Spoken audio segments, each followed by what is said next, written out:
welcome back to my kitchen. I hope everybody that's watching today is really happy and well and healthy and in a good place in your life. I've decided that I'm going to have some afternoon tea today, and I'm going to make a beautiful blueberry and lemon loaf. There's lots of these recipes all over the internet, and I've just adapted mine from several that I've tried before, and this is the one that works best for me. The recipe will be included in the description box below. So let's get on and start. So we're going to start with 4 quite large eggs, and mind not to put any peels in, like I'm always prone to do. I have to go back to egg cracking school, I think. It's just ridiculous.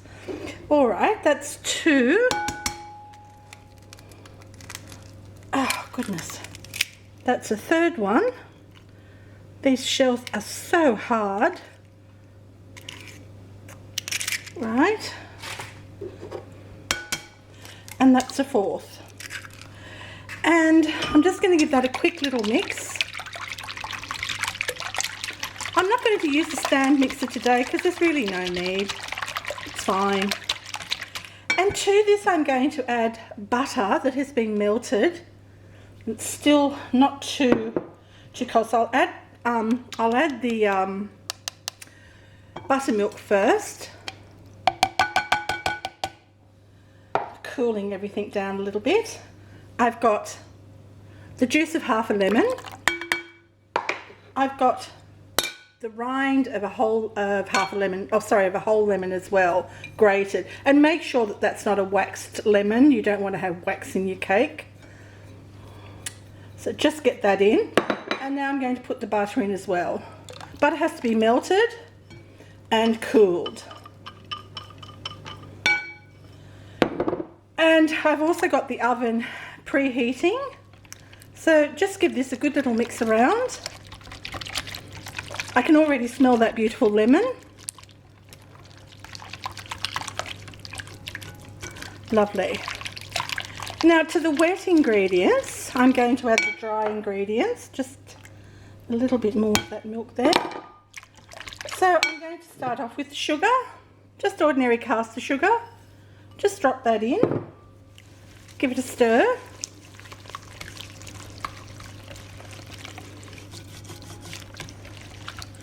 And I've got flour here, and I've also got some baking powder and salt in it.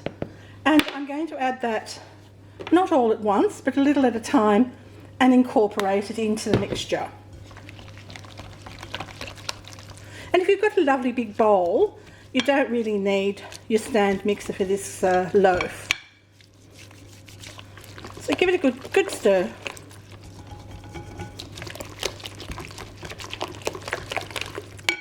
Add a little more flour.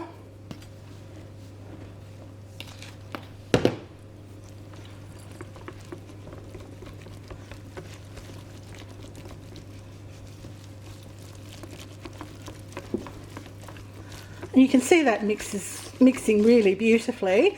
And of course you must ensure that your flour has been sifted. You don't want lumps in your cake. A little bit more. Mix. And please do it in this method. Don't just dump all the flour in at the same time. It just doesn't work. It just doesn't relax the dough nicely, or the cake mix nicely. Now this is a made from scratch cake, of course. I'm sure you could probably modify it if you wanted to and used a packet golden cake mix or something like that. Okay, that's all. Just mix this last bit in. Oops. Had to christen my hand with the flour.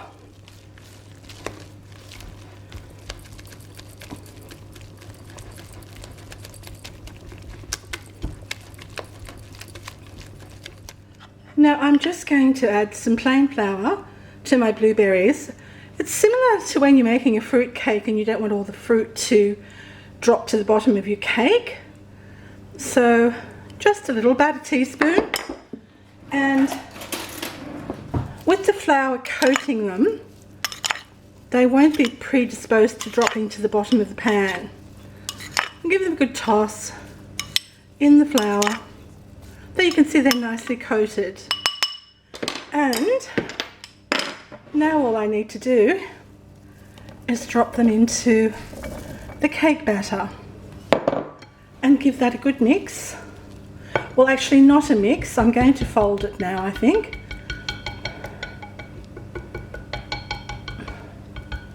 Right. I'll give it a good fold.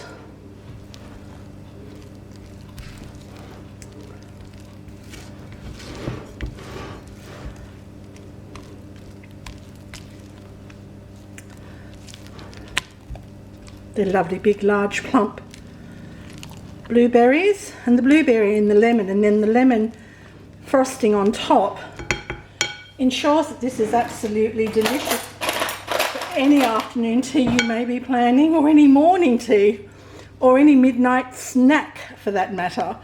You know, who can resist cake? Not me. I have the worst of both worlds because I am not only a savoury tooth, but I'm also a sweet tooth. So I've been doubly cursed. I have a prepared pan loaf. I've greased it and I've put parchment paper in it, and I'm going to pour the cake batter into it. Just gently does it.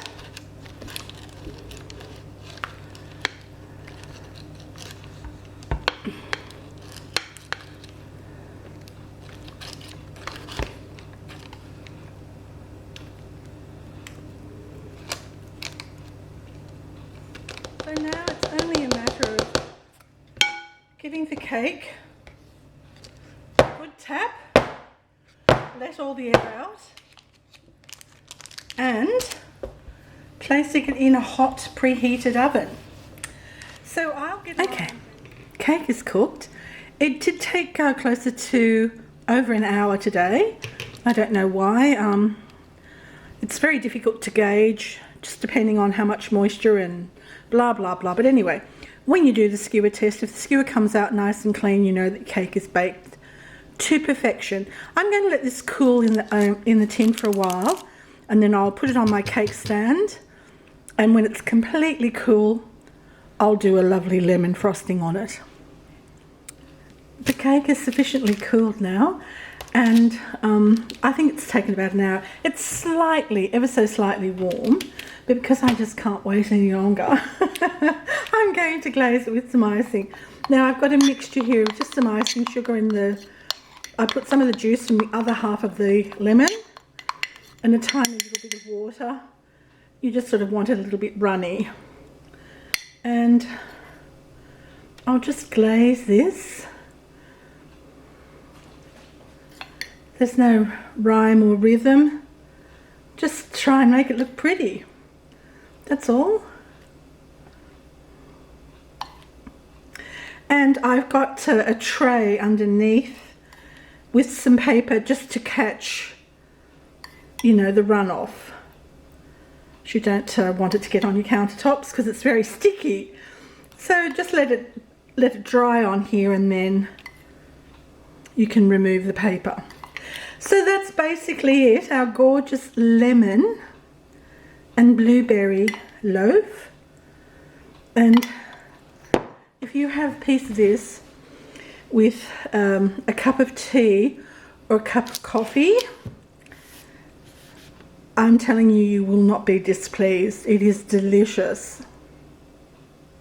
And now all there's left to do is to cut a slice and try it. And I'm going to have a lovely big cup of tea. Oh yes. I'll put a strawberry and some of those lovely blueberries on there as well. So there you can see gorgeous lemon and blueberry loaf. I'm going to really enjoy this. I'm going to taste it now.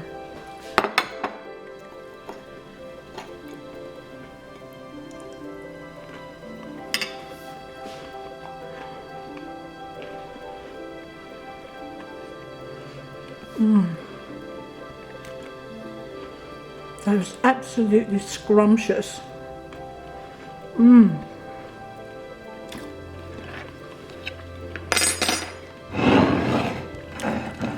There we go.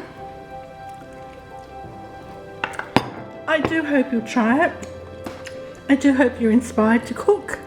Home cooking is always the best way to go. It's fresh, you know the ingredients you're putting in it. There's no preservatives and it's more holistic. Anyway, people, thank you so much for watching. Thanks for all the lovely new subscribers. If you're not subscribed, hit the subscribe button now and the bell for more. And I'll catch you all later. Bye bye for now. Bye.